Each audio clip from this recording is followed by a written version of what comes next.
अस्सलाम वालेकुम, केड़ो हाल है, हाउ यू, नमस्ते। और कैसे हो दोस्तों?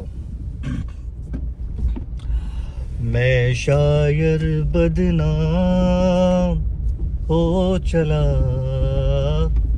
हो चला, महफिल से हो चला। तो कल का एपिसोड आप लोग ने देखा होगा। इसमें मैं मुनव्वर को डिफेंड नहीं करूंगा क्योंकि उसने डबल डेटिंग की। आयशा आपा घर में आई, उसने सब कुछ बोलना चालू किया। उस टाइम पे मुनव्वर ने हर एक चीज़ कबूल की कि भाई हाँ, मैंने आई लव यू बोला था, मैंने ये किया, मैंने वो किया। उसने कहा कि भाई तुमने तो मेरा ब्रेसलेट लेकर आए थे। हाँ तो बोला हाँ मैं लेकर आया था, तो आपने कहा था कि जब भी तुम्हारी याद आएगी तो मैं ब्रेसलेट पहनूंगा। तो उसने कहा मुझे याद नहीं है,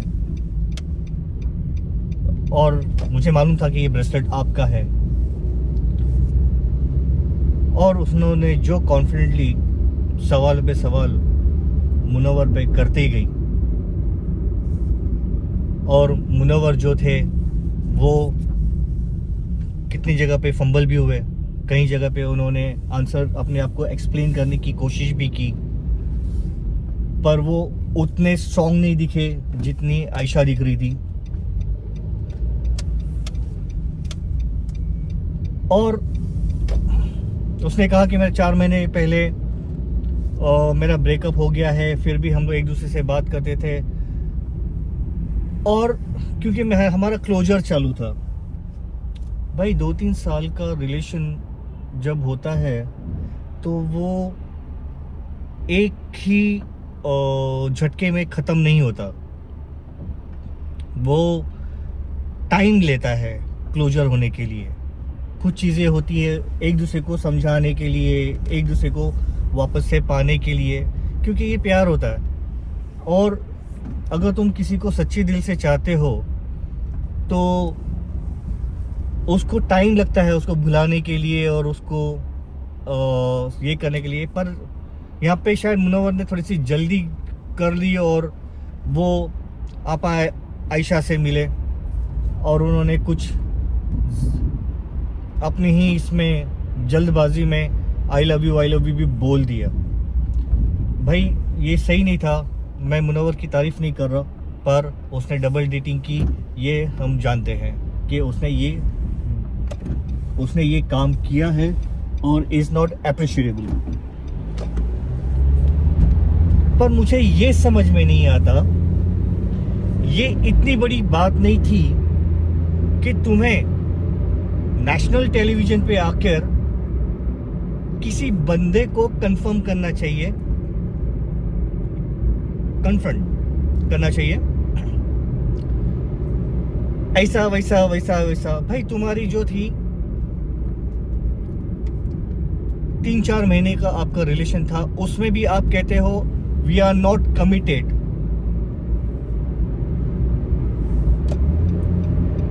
आप कह रहे हो कि वी आर नॉट कमिटेड, उसके बावजूद भी आप नेशनल टीवी पे आकर एक बंदे की इमेज की धज्जियां उड़ा रहे हो। एक बंदे को तुम इतना जलील कर रहे हो, वो बंदे ने आपको सलाम किया, आपका हाथ पकड़ने गया, आप कह रहे दूर हो जाओ दूर हो जाओ। भाई इस तरह से उसे 2-3 बार कहा कि भाई दूर हो जाओ दूर हो जाओ। उसने तुम्हारे साथ में कुछ ऐसा काम नहीं किया जिससे आपको इतनी चीड़ आ जाए। उसने कहा कि ऐसे मीटिंग में आपने एक स्टेप लिया तो स्टेप आपकी तरफ से भी होगा, ताली 2 हाथ से बजती है। और आज के ज़माने में अगर वो छोटा मोटा स्टेप हर कोई लेता है, आजकल के ज़माने में कितनी बार तुम्हारे 1-2 घंटे या 1 दिन 2 दिन के मुलाकात में बंदे लोग वो छोटा सा स्टेप ले लेते हैं। आप उसे इस तरह से जलील कर रहे थे कि उसने कोई बहुत बड़ा गुनाह किया। आयशा मैडम, दीदी, आपा, मुन्नवर तो सिर्फ बहाना था, आपको तो बिग बॉस में आना था। आपने पूल पर बैठकर भी लाइफ में बोला, मेरे बचपन का ख्वाब था कि मैं बिग बॉस में आऊं। उसका सोर्स बना मुन्नवर। इसमें कुछ हद तक आपका साथ देते हुए नाजिला भी है कि भाई अगर तुम किसी बंदे को 2 साल से डेट कर रहे हो और एक दूसरे से प्यार मोहब्बत की बातें हो रही है, आप एक दूसरे को प्यार कर रहे हैं और वो शो में जाने से पहले आप उसे फ़ोन कॉल करते हो, वीडियो कॉल करते हो, फिर उसके बाद आप एक बंदी से बात करके पूरा चिट्ठा खोल देते हो और सोशल मीडिया पे जो है वो आप एक फोटोग्राफ भी पोस्ट कर देते हो। क्या आपकी मोहब्बत इतनी कमज़ोर थी? चलो, आप दोनों का टूट रहा था, आप दोनों ब्रेकअप में थे, फिर भी हम जिसे प्यार करेंगे उसे बदनाम नहीं करेंगे। हम तो यही कहेंगे, भाई वो मेरा पास था, ये आपका फ्यूचर है, आप दोनों हैंडल करो, मैं किसी भी चीज़ में इन्वॉल्व नहीं। पर मुनव्वर की भी गलती है, वो एक ही टाइम पे इससे भी चैट करता था, उससे भी चैट करता था, और उसकी सबसे बड़ी गलती कि उसने कुछ चैट्स जो थी वो डिलीट कर दी।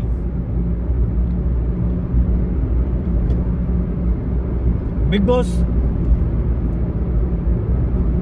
आप जो हैं वो बिना मतलब का,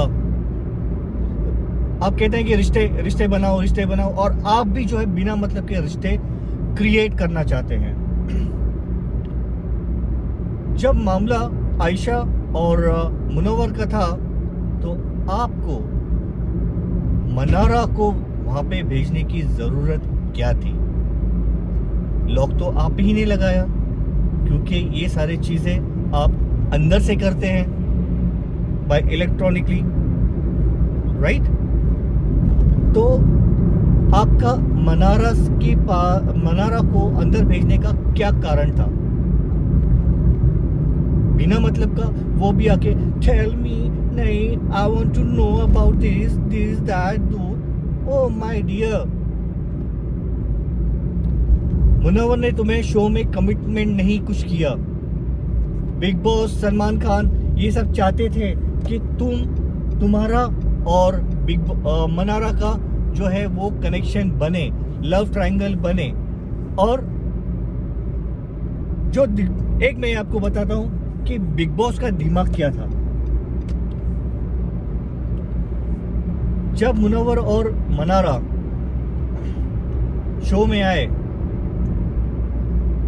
और बिग बॉस को ये पता था कि बाहर ये कंट्रोवर्सी हो चुकी है और मुनव्वर और आयशा के बीच में, तो बिग बॉस को पहले उनका एक लव एंगल बनाना था मनारा और मुनव्वर के बीच।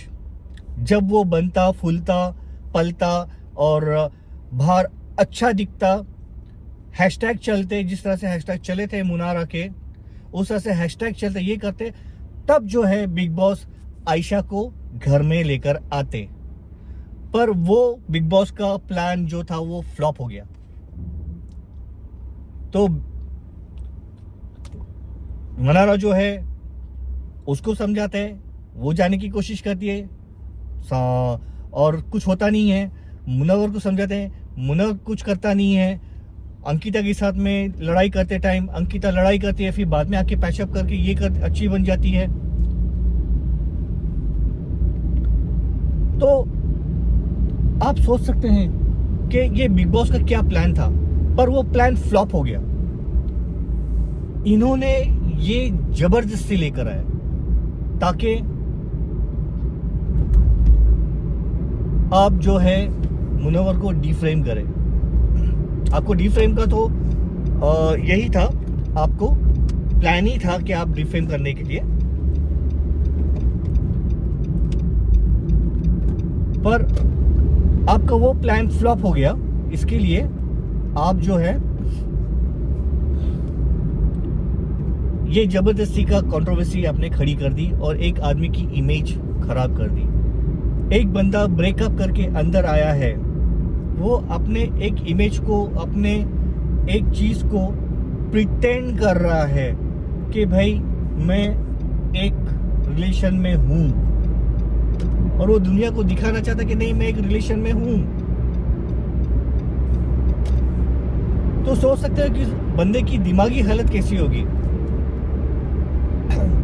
और कपड़े जो है जब आए थे, मुनव्वर ने ये नहीं कहा था कि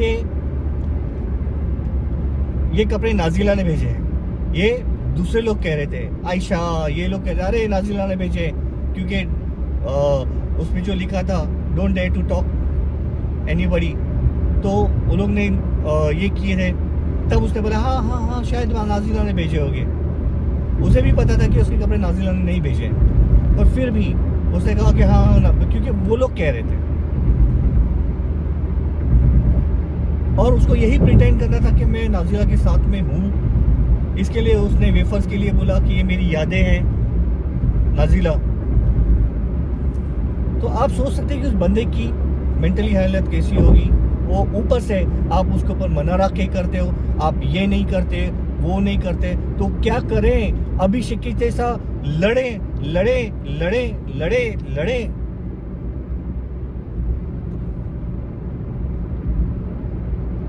ऊपर से आयशा, ओ अरे समर क्या यार, ये देखना डबल डेटिंग कर रहा था, अरे इसने तो बोला था ना कि कपड़े नाजिला ने दिए, अरे यार देखना ये क्या कर रहा है। और हमारे विकी भैया, अरे भाई ये तो क्या था, अरे। और अंकिता पीछे से, अरे ये तो ऐसा, अरे तो वैसा, अरे और सुनाओ मैं कैसी दिख रही हूँ, ये कैसा हो रहा है, वो कैसा हो रहा है। और फिर बाद में कह रहे मुन्ना हम लोग तेरे को समझ सकते हैं मुन्ना, ये वो। सो डबल फेसिस है इस घर में, कितने डबल फेसिस है। पहले बिग बॉस जो था वो पर्सनालिटी का शो हुआ करता था, रिलेशन का शो हुआ करता था, और मैं हमेशा बोलता हूं कि टास्क का शो हुआ करता था। पर यहाँ पे आपने कुछ किया ही नहीं, तो बंदे अपनी पर्सनालिटी, अपना अपना अपनी यूनिटी, अपने रिलेशन कैसे बताएंगे। और आयशा आपा,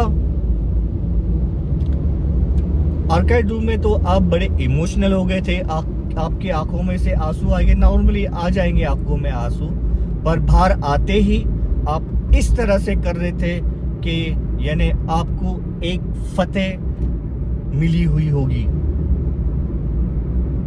एक फतेह मिली होगी कि मैंने एक बंदे को हराया, उसकी इमेज की धज्जियां उड़ाई, अब वो खत्म। क्या वो अब खत्म? नो ब्रो, ऐसा नहीं है। अगर वो बंदा सही है तो किसी की औकात नहीं होगी उसके करियर को खत्म करने की।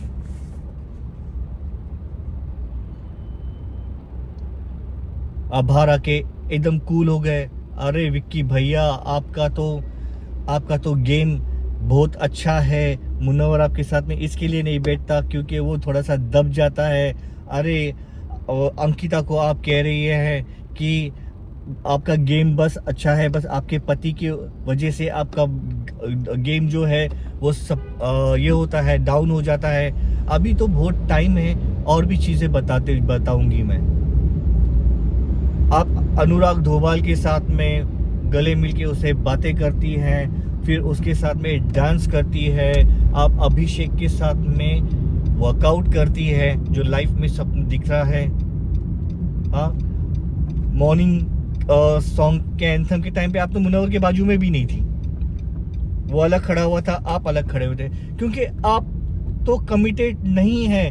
तो फिर ये सब नाटक करने की जरूरत क्या थी? वो बाहर भी हो सकता था, पर बिग बॉस और बिग बॉस हेड शीतल अय्यर ने ये प्लान पहले से ही बना चुके थे कि किस तरह से हम मुनव्वर को का लव एंगल करेंगे और किस तरह से बाद में उसको लाकर उसे डिफेम करेंगे। ये सही नहीं है बिग बॉस। अभिषेक बिना मतलब का चिल्ला रहा था चाय के ऊपर, बिना मतलब की बहस। क्या आपको यही सब दिखाना है? विक्की चिल्लाना, एक दूसरे को पोक करना। अभिषेक जो है कंटेंट दे रहा है, पर वो पोक भी करता है, पोक करके सामने वाले को उकसाता है, और इतना, पर वो अपने आप को कंट्रोल नहीं कर पाता। उसको जितना रहना चाहिए उतना नहीं रहता, वो हद से आगे बढ़ जाता है। आज तो धक्कम धुक्की भी हो गई है, इसका नतीजा कल मालूम पड़ेगा कि क्या होने वाला है। पर बिग बॉस आपने ये काम करके अच्छा नहीं किया। और आयशा मैडम, आयशा आपा, आयशा दीदी भी नहीं आपको कहना चाहिए, तो क्योंकि हमारे सिस्टर्स ऐसे नहीं होते। अगर हमारी कोई बहन होती तो हम लोग ये नहीं कहते जा नेशनल टीवी पे जाकर उसको एक्सपोज कर दे, और खुद भी एक्सपोज हो जाओ। एक तरफ से जितना मुनव्वर बदनाम हुआ है उतना आप भी बदनाम हो चुकी हो, क्योंकि आपने एक छोटे से मैटर को नेशनल टीवी पे लाकर एक बहुत बड़ा, जैसे आपने कहा ना कि गुनाहों की माफी नहीं होती, तो शायद आपके लिए भी यही वर्ड है कि किसी की इमेज खराब करने का गुनाह की कोई माफी नहीं होती, आयशा मैडम। तो भाई लोग, मेरा ऑफिस आ गया। प्लीज मैं आपको रिक्वेस्ट करता हूँ, मेरे चैनल को लाइक कीजिए, सब्सक्राइब कीजिए, मुझे फॉलो कीजिए, क्योंकि आप ही हैं जो मुझे बढ़ा सकते हैं, मेरे चैनल्स को आगे हिट कर सकते हैं। और आप चाहते हैं कि मैं इसी तरह गाड़ी में बैठ के रिव्यू करूं? हाँ, नहीं ना, आप नहीं चाहते हैं ना। आप ये भी चाहते हैं ना कि मेरा भी कोई ऑफिस हो, मैं ऑफिस से बैठकर अच्छे पीछे बैकग्राउंड से रहकर आपको मैं इंटरटेन करूं। तो प्लीज़ मेरे चैनल दिल कहता है को फॉलो कीजिए, सब्सक्राइब कीजिए और शेयर कीजिए। और अगर आपको कुछ कमेंट करना है तो प्लीज़ कमेंट भी कीजिए, ताकि मैं अपने आप को और सुधारूं। तो तब तक के लिए टेक केयर, अल्लाह हाफिज़, और दुआओं में याद रखना। हाँ, और एक बात, सॉरी ये कहने के लिए मैं भूल गया, कल रात यूई 12 बजे नज़ीला भी आई थी और उसने कंफर्म किया कि उसका और मुनव्वर का ब्रेकअप हो चुका है। I don't want to stay with him any more. तो मेरे दोस्तों, प्लीज़ मेरे चैनल को लाइक कीजिए, सब्सक्राइब कीजिए, फॉलो कीजिए और मुझे आगे बढ़ने में मेरी मदद कीजिए। टेक केयर, अल्लाह हाफिज़।